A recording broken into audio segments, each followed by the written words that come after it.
नमस्कार, जय हिंद। एक हस्ती अपने शहर की इस कार्यक्रम में आज हम आपको जिनसे रूबरू करवा रहे हैं, वो हस्ती जो खेल के मैदान में अपना नाम कमा चुकी है। वो हस्ती आज भारत के लिए खेल रही है। हमारे साथ राकेश कुमार, आर्चरी के प्लेयर, तीरंदाज, जो महाभारत काल से लेकर रामायण काल तक तीरंदाजी के विशेष रूप लेकर आई है। तो वहीं आज कटरा के साथ लगते छोटे से गांव नदाली से निकलकर पैरा ओलंपिक तक का सफर उनका रहा। कई मेडल जीते, कई टूर्नामेंट में भाग लिया। उनसे रूबरू होंगे और उनसे बात करवाएंगे कि इस गांव से निकलकर उनका खेल आज सुर्खियां बना हुआ है और कटरा शहर गर्व है कि ये जो युवा, जो होनहार लड़का कटरा का है। राकेश जी, आपका बहुत बहुत स्वागत है। जय माता दी। मैं राकेश जी, आप एक चीज़ बताएं कि जी जो आपका तीरंदाजी आज आप भारत के लिए खेल रहे हैं, जी एक छोटे से गांव जहां पर खेल का बिल्कुल भी अभाव नहीं था, जी वहां से शुरू हुआ और हमारे दर्शकों को बता दें कि ओलंपिक तक का सफर जो आपका था वो कैसा हुआ। सर, मैं आपको बताना चाहूँगा कि 2009 में मेरा एक्सीडेंट हुआ, जिसमें मुझे स्पाइनल कार्ड इंजरी हो गई और मैं पैरालाइज हो गया। चल फिर नहीं सकता था, घर में रहता था। 6 महीने मतलब ऐसा बेड रेस्ट था कि मैं करवट भी नहीं ले सकता था। उसके बाद धीरे धीरे थोड़ी थोड़ी रिकवरी होना शुरू हो गई और होते होते 1-1.5 साल बीत गया। 1-1.5 साल में जो भी रिश्तेदार, जो मेरे दोस्त मुझसे मिलने आते, वो मुझे एक ही आश्वासन देते कि दूसरे आदमी को जो जम्मू में रहता है उसको चोट लगी थी, वो 2 साल में ठीक हो गया। कोई उधमपुर में रहता था, उसको वैसे ही चोट लगी, वो 3 साल में ठीक हो गया, तो तुम भी ठीक हो जाओगे। लेकिन ऐसा कुछ हुआ नहीं। होते होते इस चीज़ को 4 साल बीत गए। 4 साल में जब भी मैं अपने घर के अंदर या बाहर बैठा होता तो मेरे माता पिता मुझे देख के हमेशा मायूस रहते और हमेशा यही मतलब मुझे, मेरे सामने तो नहीं लेकिन मुझसे छुप छुप के उनके आंसू कभी रुकते ही नहीं थे। तो मेरे दिल में ख्याल आया कि अगर मुझे ऐसी ही ज़िंदगी जीनी है तो इससे मरना बेटर है। तो मैंने अपने दर्शकों को बताना चाहूँगा कि मैंने 3 बार सुसाइड अटैम्प्ट किया है, जो आज तक शायद मेरे घर वाले नहीं जानते, मेरे यार दोस्त नहीं जानते, मेरे रिश्तेदार नहीं जानते, कोई नहीं जानता इस बारे में, क्योंकि मैंने किसी को बताया नहीं। तो माता रानी की दया ऐसी हुई कि मैं 3 बार बच गया।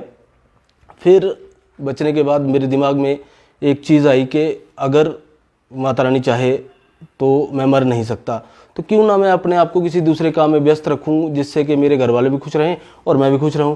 तो मैंने क्या किया कि घर के बाहर एक छोटी सी मोबाइल रिचार्ज की शॉप खोल ली, जिसमें मैं अपने आप को सुबह 7 बजे से लेके 11-12 बजे तक वहाँ पे रहता। उसके बाद नहा धो के अपना लंच करके सो जाता और 4 बजे के बाद 8 बजे तक फिर वही काम। ये चलते चलते मेरे 4 साल बीत गए। 4 साल बाद श्री माता वैष्णो देवी श्राइन बोर्ड में आर्चरी का एक कैंप लगा, जिसमें काफ़ी सारी और भी गेम्स थी। आर्चरी है, वॉलीबॉल है, बास्केटबॉल है, शूटिंग है, बैडमिंटन है, टेबल टेनिस है। तो इन सब गेमों के बीच में आर्चरी भी एक गेम इसमें आया, जिसके बारे में मैं कभी जानता नहीं था। और उसके बाद क्या हुआ कि क्योंकि मैं रोड पे व्हीलचेयर पे बैठा रहता था, तो हमारे श्री माता वैष्णो देवी श्राइन बोर्ड का एक नारायणा हॉस्पिटल भी है, जहाँ वहाँ अपने श्राइन बोर्ड के जितने भी एम्प्लॉयज़ हैं या जो भी है वो वहीं से अपना ट्रीटमेंट करवाते हैं। और एक दिन मैं व्हीलचेयर पे बैठा अपना रिचार्ज की दुकान चला रहा था, तो मेरे जो कोच हैं श्री कुलदीप कुमार वेदवान जी, वो कार लेकर नारायणा की तरफ जा रहे थे और उन्होंने मुझे व्हीलचेयर पे बैठे देखा, अपनी कार साइड में रोकी और मुझसे आके मिले। उन्होंने मुझे आर्चरी के बारे में मोटिवेट किया, मुझे समझाया कि अगर आप ये गेम करोगे तो आप अच्छा कर सकते हो। तो कहीं ना कहीं वो मुझे मोटिवेट करके मुझे उन्होंने बुलाया दूसरे दिन के लिए कि आप Shri Mata Vaishno Devi shrine board stadium में आओ, वहाँ पे काफ़ी सुविधाएं हैं, आप ये गेम कर सकते हो। तो मैं उनको हाँ बोल के वो चले गए। मैं दूसरे दिन एक ऑटो लेके मैं स्टेडियम पहुँचा। वहाँ जाके मैंने देखा कि काफ़ी सारे 50 से 60 बच्चे जो तीरंदाजी कुछ सीख रहे थे, कुछ उसमें अच्छे प्लेयर भी थे, वो कर रहे थे। तो माता रानी की ऐसी दया हुई कि मेरे दिल में ख्याल आया कि जो ज़िंदगी जीना मेरे लिए अभिशाप हो गया था, जिसकी वजह से मैंने 3 बार मतलब सुसाइड अटैम्प्ट किया, तो अगर मैं ये गेम करता हूँ तो शायद ये ज़िंदगी मेरे लिए वरदान बन जाए। तो मैंने कोच साहब को हाँ बोला और मैं वहाँ से चला तो आया, लेकिन कहीं ना कहीं रास्ते में ये ख्याल था कि मेरे परिवार जो फाइनेंशियली इतनी सपोर्ट मुझे नहीं कर सकता है। अगर मैं डेली ऑटो से आता जाता हूँ तो काफ़ी खर्चा होगा, जो उठाना मेरे परिवार के लिए थोड़ा मुश्किल था। लेकिन मेरी मुझसे बड़ी 3 बहनें हैं, मेरा छोटा भाई है, वो सभी लोग मुझे काफ़ी अच्छे से सपोर्ट करते हैं। मैंने अपने भाई से बात की, मैंने अपनी बहनों से बात की, तो उनकी तरफ से भी मुझे हाँ ही मिला कि हम तुम्हारे साथ हैं, जो तुम करना चाहो कर सकते हो। तो मैंने 23 जून 2017 को मेरे कोच श्री कुलदीप कुमार वेदवान जी मुझसे मिले, उन्होंने मुझे मोटिवेट किया। 24 को मैं उनसे मिलने गया और 27 जून 2017 से मैंने आर्चरी का सफ़र जो है वो स्टार्ट कर लिया। तीरंदाजी का सफर जो है वो शुरू हो गया। हाँ, 27 जून 2017 से। उसके बाद खेलते खेलते क्योंकि ऐसा था कि 14 जुलाई से लेकर 16 जुलाई तक सिकंदराबाद में पैरा नेशनल था और मेरे कोच चाहते थे कि मैं उसमें पार्टिसिपेट करूं और मैंने किया भी। लेकिन कहीं ना कहीं मुझे ऐसा लगता था कि 10, 12 या 14 दिनों में इंसान इतनी नहीं सीख सकता कि वो नेशनल्स में मेडल ले। लेकिन फिर भी मैंने कोशिश की, वहाँ जाके देखा कि भारत में कितने दिव्यांग तीरंदाज हैं और वो किस किस तरह से कौन कौन से धनुष से खेलते हैं। तो मैं खेल के वापस आ गया। तो उसके बाद ऐसा हुआ कि हमने देखा, ये भी सुना कि आर्चरी जो है काफ़ी एक्सपेंसिव गेम है, काफ़ी महंगा गेम है। एक आम इंसान, लोअर मिडिल क्लास फैमिली के बंदे के लिए ये गेम करना काफ़ी मुश्किल है। लेकिन मैं माता रानी का शुक्रगुजार हूँ और श्राइन बोर्ड का भी, जिन्होंने यहाँ पे सारी सुविधाएं हमें, जो इक्विपमेंट हमारा आता है, बो है, एरो है, जो भी है, वो सारी फैसिलिटीज़ हमें फ्री में दी और मैं आर्चरी कर पाया। अगर श्राइन बोर्ड ये सब फैसिलिटी हमें फ्री में नहीं देता और ये इक्विपमेंट हमें फ्री में नहीं मिलता तो शायद हम नहीं कर पाते। उसके बाद क्योंकि जो मैं धनुष चलाता था उसे इंडियन वो कहते हैं, लकड़ी का धनुष था, उससे हम लोग सिर्फ नेशनल तक, इंडिया लेवल तक ही खेल सकते हैं। तो 13 अक्टूबर 2017 को मेरे कोच ने मुझे कंपाउंड वो दिया, मैंने चलाना स्टार्ट किया। उसके बाद चलाते चलाते वो जैसा बोलते गए मैं वैसा करता गया।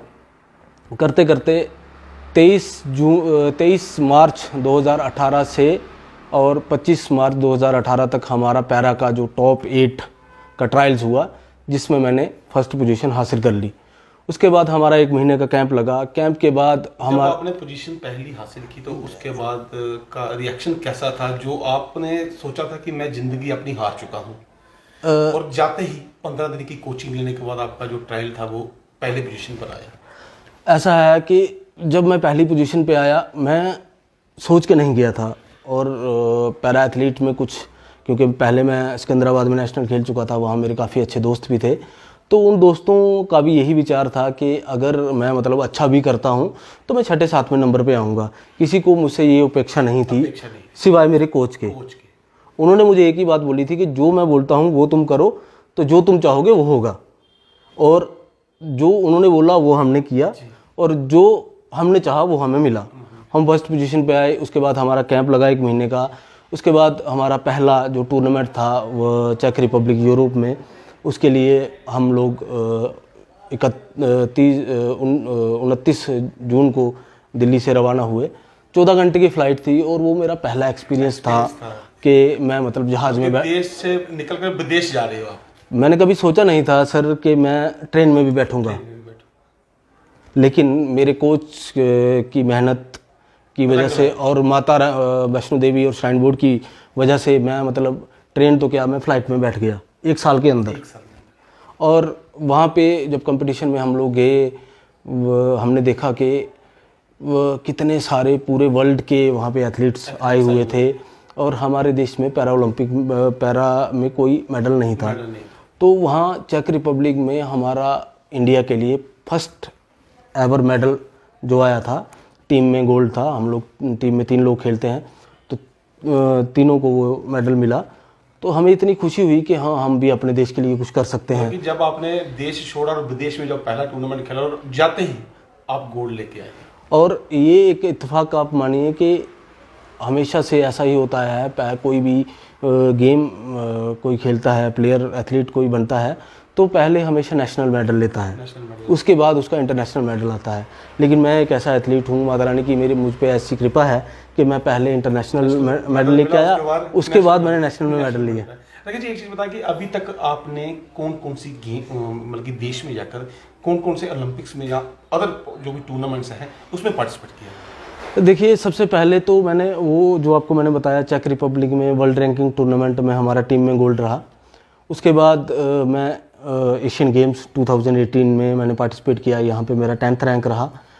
और उसके बाद मैंने नेशनल जो हमारा सीनियर नेशनल होता है उसमें मैंने पार्टिसिपेट किया था। सीनियर नेशनल के बाद हमारा एक पैरा नेशनल हुआ था रोहतक में, जिसमें मेरे 2 सिल्वर और 1 ब्रॉन्ज मेडल आया था।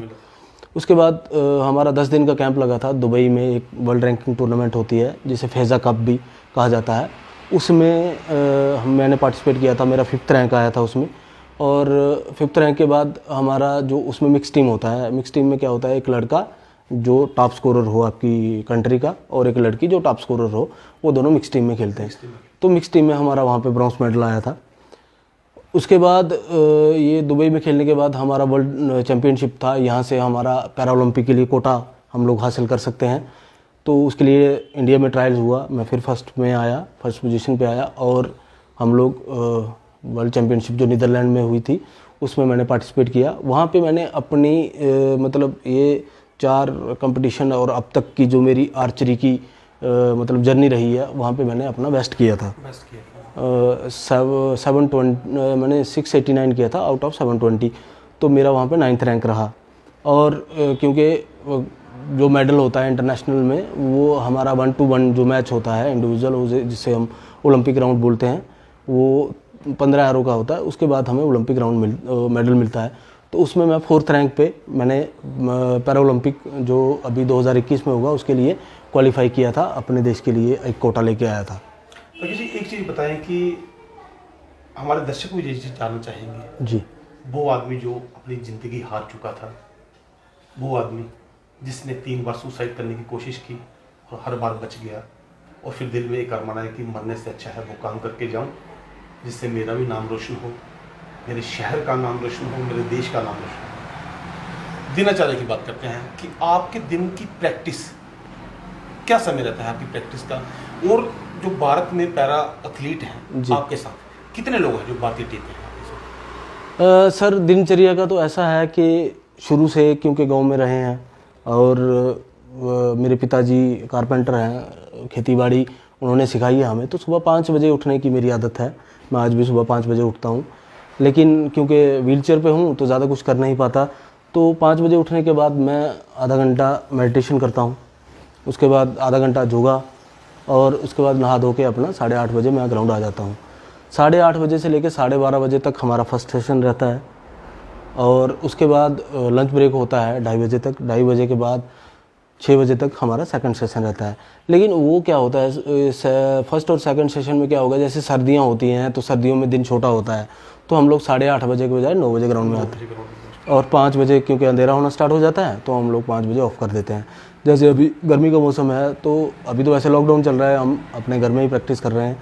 लेकिन अगर गर्मी के मौसम में हम लोग क्या करते हैं कि कोशिश करते हैं कि 8 और 8:15 के बीच में ग्राउंड पहुंच जाएं, 8:30 बजे शूटिंग हमारा स्टार्ट हो जाए, और 12:30 बजे तक, क्योंकि गर्मी काफ़ी होती है इस समय, तो 12:30 बजे तक प्रैक्टिस करके और 3 बजे तक हम लोग अपना लंच ब्रेक कर लें, उसके बीच में थोड़ा सा रेस्ट कर लेते हैं। 3 बजे से लेके जैसे अभी अंधेरा 8 बजे होगा तो हम लोग कई बार 6:30 बजे तक भी प्रैक्टिस करते हैं। मैं प्रैक्टिस सेशन आपका कितने घंटे तक चलता है? लगभग 8 से 10 घंटे तक होता है। 8 से 10 घंटे आप रोज प्रैक्टिस करते हैं। और जो आपका दूसरा सवाल था कि अभी हमारे देश में कितने एथलीट हैं, तो ऐसा है कि मैं एक मैसेज अपने जम्मू कश्मीर के पैरा एथलीट्स को भी देना, पैरा जो दिव्यांग भाई हैं मेरे, जो बहनें हैं, उनको भी देना चाहूँगा कि आप लोग अपनी इस विकलांगता को अपनी कमज़ोरी ना समझें, इसे अपनी ताकत बनाएं और स्पोर्ट्स में आएँ।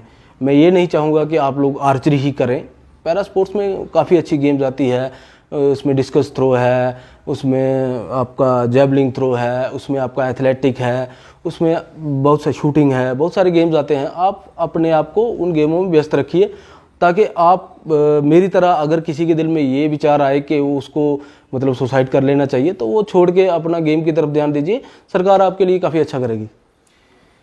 तो ये वो खिलाड़ी जो एक हस्ती अपने शहर की बना हुआ है और आज हम से रूबरू हो रहे हैं। Shri Mata Vaishno Devi shrine board stadium में आज राकेश कुमार जब जाता है तो तीरंदाजी शुरू हो जाती है।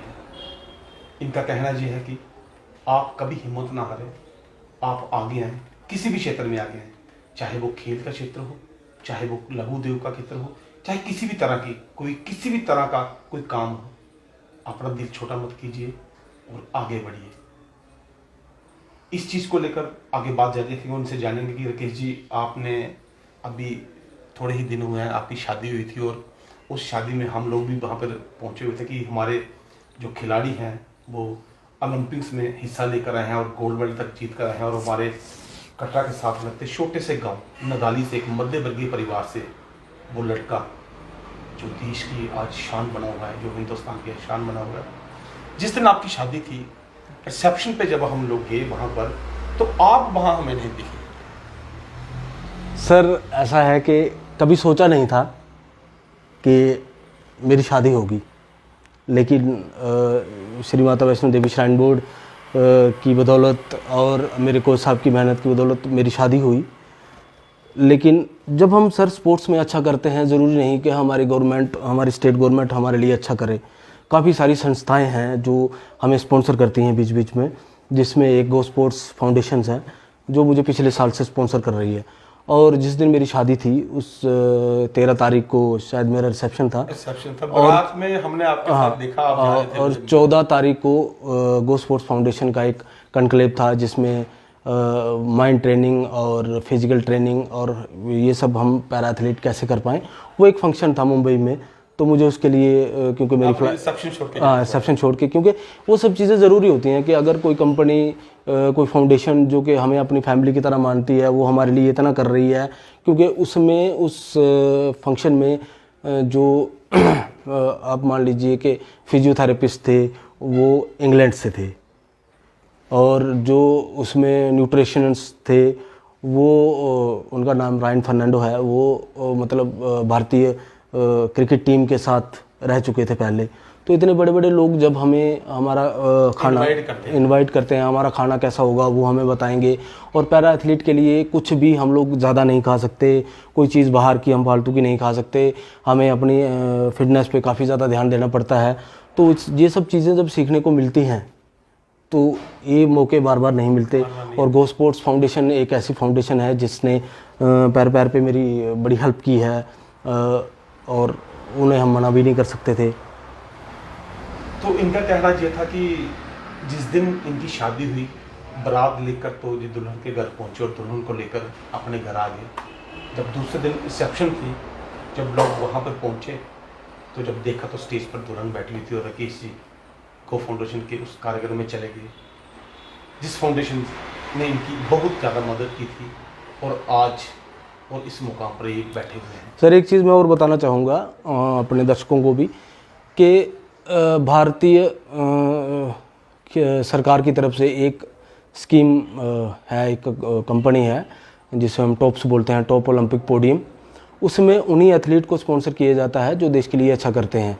और उस टॉप्स की स्कीम में 50 लाख रुपए का आपका सालाना होता है और वो लोग आपको 50,000 रुपये मंथली पॉकेट मनी भी देते हैं। और आपकी नेशनल में अगर आपको कहीं जाना है, नेशनल खेलने जाना है, उसका पूरा खर्च भी उठाते हैं। आपको इंटरनेशनल में फॉरेन ट्रेनिंग एक्सपोजर की 2 महीने जैसे यूएसए में अगर हम लोग जाएंगे वो खर्चा भी वो उसी में से करेंगे। और मैं उस स्कीम में शामिल हूँ कि जो मैं काफ़ी लोगों के पास घूमता था कि मेरी हेल्प की जाए, आज मैं मतलब 50,000 रुपया सैलरी मुझे गवर्नमेंट की तरफ से मिलती है। तो इनका कहना यह था कि इन्होंने जब खेल शुरू किया तो स्टेडियम तक जाने के लिए इनके पास पैसे नहीं थे कि ये ऑटो में बैठकर स्टेडियम तक जाते हैं। उसके बाद इनको हेल्प मिली, फाउंडेशनों की हेल्प मिली, मगर प्राइवेट स्पॉन्सर्स ने इनकी कोई मदद नहीं की। जिसके बाद भी ये मदद के लिए गए उन्होंने ये बात बोली कि खेलना आपका काम है, आप खेलेंगे तो आगे बढ़ेंगे। जी थे राकेश कुमार जी, एक हस्ती अपने शहर की।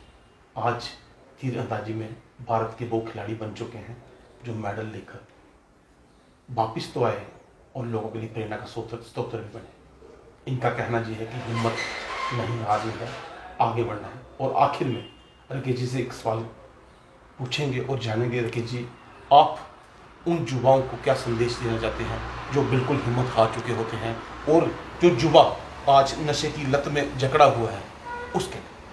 सर मैं यही कहना चाहूँगा सबसे कि अगर देखिए जब मैं स्पोर्ट्स में नहीं था तो मेरा वेट जो आज आप मुझे देख रहे हैं वो 1 क्विंटल 25 किलो था, और आज मैं स्पोर्ट्स में हूँ। स्पोर्ट्स में आने से हमें काफ़ी सारे फ़ायदे होते हैं। हमारा खाना, सुबह का ब्रेकफास्ट, दोपहर का लंच और शाम का डिनर एक टाइम से होता है, मेन्यू रूटीन से होता है। अगर हम लोग टाइम से खाएंगे, उठेंगे, फिजिकल फिटनेस पे ध्यान देंगे तो हमें काफ़ी सारे फ़ायदे होंगे। तो मैं अपने युवाओं से यही कहना चाहूँगा कि आप ये नशा छोड़ के और खेल की तरफ आएँ और अपने JNK का, अपने देश का नाम रोशन करें। और ये थे हमारे साथ राकेश कुमार जी। कटरा के छोटे से गांव नताली से निकलकर इनका सफ़र जो है ओलंपिक तक का रहा, और आज इन्हीं की जुबानी हमने सुना। वो शख्स जो अपनी ज़िंदगी से हार चुका था और सुसाइड करने के लिए तैयार हो चुका था, मगर किसी ने प्रेरणा दी और आज वो भारत के लिए खेल रहा है।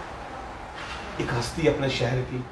इसी तरह से इन हस्तियों से हम हर बार आपको मिलाते रहेंगे, रूबरू करवाते रहेंगे। जय हिंद, जय भारत। जय माता दी।